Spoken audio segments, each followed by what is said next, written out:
All right, wonderful people. Welcome back to this wonderful channel where we bring you back to back updates and information as it is hot. In case you have not joined our social media handle, what are you waiting for? Kindly go ahead and subscribe, like, comment, share, and also remember to on your notification button so that whenever our news drop, you will be the first. We'll collect time. Let's go down to the news proper according to the information wey be say e dey my table. The NLC chairman and his boys don dey lament. They say that they reject port and harbour bill wey be say the house wan pass. They say that they will do anything within their power to make sure that that bill did not see the light of the day. Let's go down so that you can get the full detail of the information of this bill and why NLC is protesting against it. Says bill poses grave danger for national security, economy, among others, vow to resist passage with everything possible. This comment is coming from the NLC. They say that this bill that they have vowed to resist the passing of the bill with everything possible.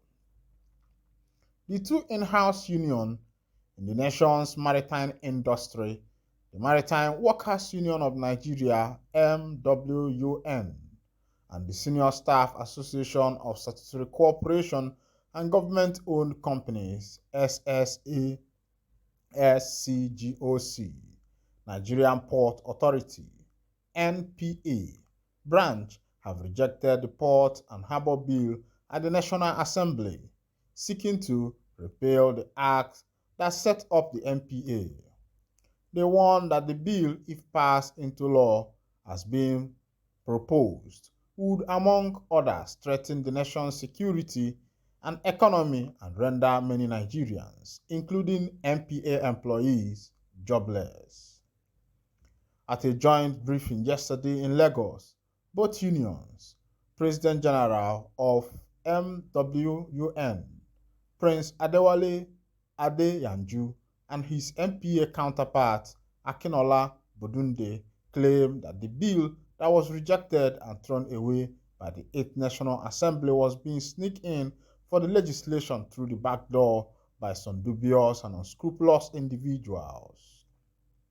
They called on Nigerians to rise against the bill aimed at appropriating and handing over national patrimony to a few individuals, recalling that the bill in the 8th National Assembly was jettisoned from becoming law through the intervention of well-meaning Nigerians, stakeholders, and the effort of two in-house unions.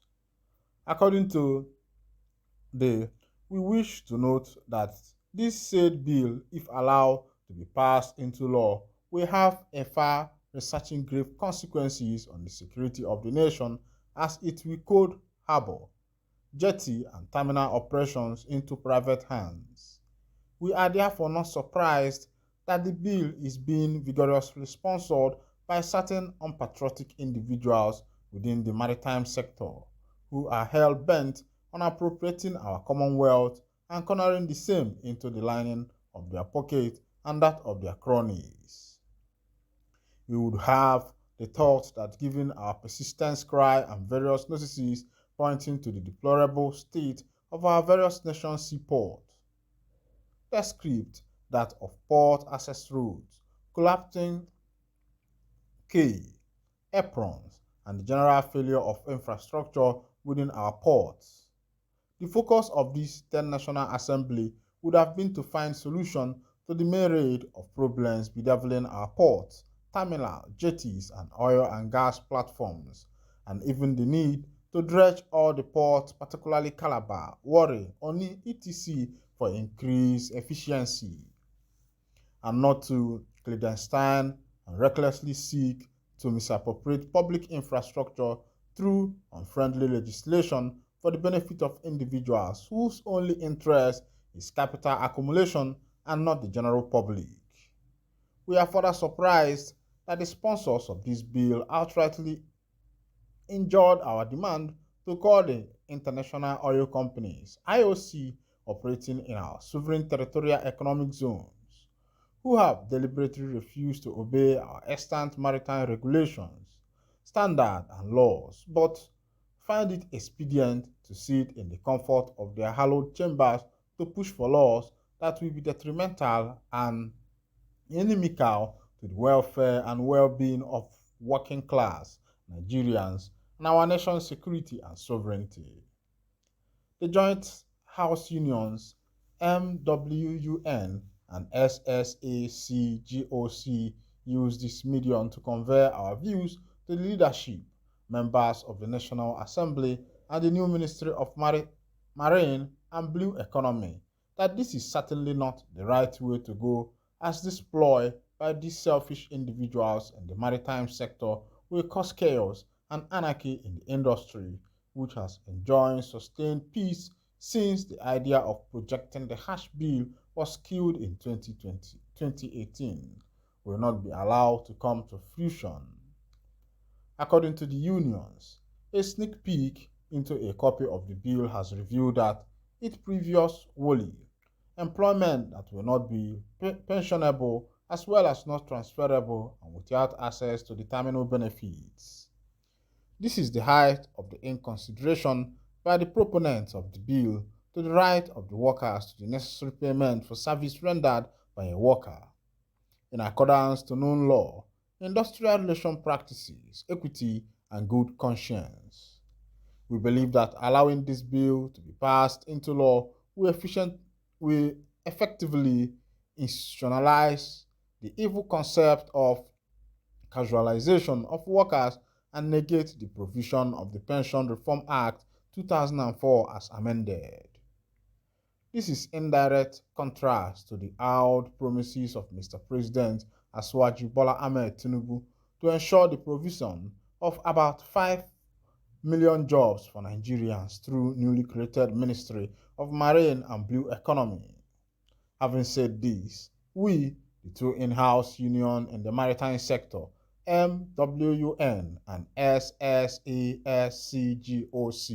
will not fold our hands and allow a few unpatriotic Nigerians within the industry to trip up the nation's commonwealth and render our sector unproductive via this infamous bill that will only create poverty, hopelessness, hunger, and generate avid bitterness amongst the already impoverished workers and Nigerian citizenry.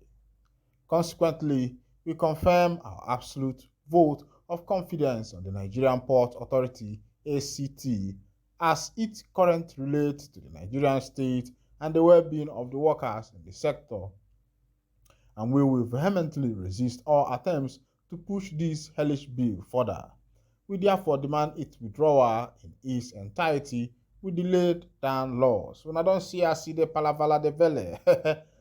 All the English where they speak there, all the English where they hear be say the house one pass bill where be say the port go they be managed by individuals. It's more like a privatized business, many things. And this union are saying that they are going to do everything within their power, whether tooth and nail, to make sure that this particular bill does not see the light of the day.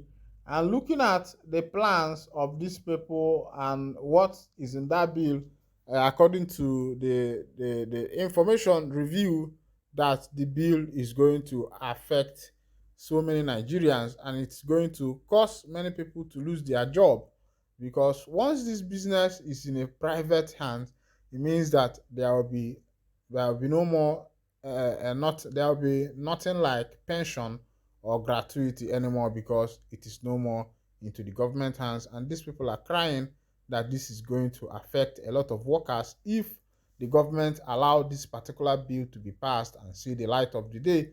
And they are complaining that this bill sometime in 2018 was dropped, and somehow some unscrupulous individual, according to them, went through the backyard, still want to present this bill again because of their personal interest. Of course, you know that the issue of nation's wealth and whatever it is not what people should go into with personal interest. That is why Africa is still underdeveloped till today. Because had it been that everybody is working towards development of our society, by now things could have been better. But you see somebody, onye gị na ya na-agba nta tọnụzi asị na ụkwụ dị ka ụkwụ anụ tụtụrụ egbe n'ọkpa ịtaị ọkwa ya bụ na ọsọ eme ka ndọbili na-ehihie ndị ọma